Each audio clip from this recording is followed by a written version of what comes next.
তো এখন চলে আসলাম সি বিচে, সেন্ট মার্টিনের সি বিচে।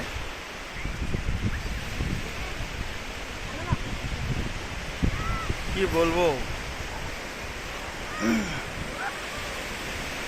সত্যি অনেক সুন্দর, অনেক অসাধারণ। আল্লাহ তাআলা কত সুন্দর করে পৃথিবীটাকে সৃষ্টি করছে।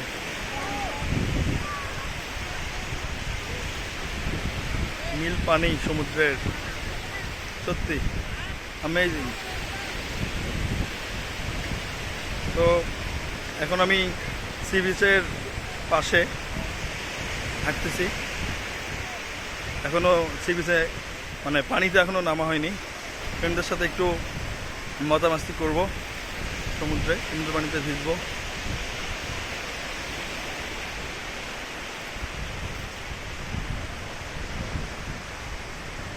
আমার মনে হয় যারা আসলে ডিপ্রেস থাকে, যাদের ডিপ্রেশন কাজ করে, তাদের আসলে আমার মনে হয় এরকম একটা ওয়েদারে আসলে বা এরকম একটা জায়গায় আসলে ওদের ডিপ্রেশন নিমিষের মধ্যেই একদম জিরো হয়ে যাবে। মানে এখানে আসলে ভরপুর রিফ্রেশমেন্টের কোনো অভাব নাই।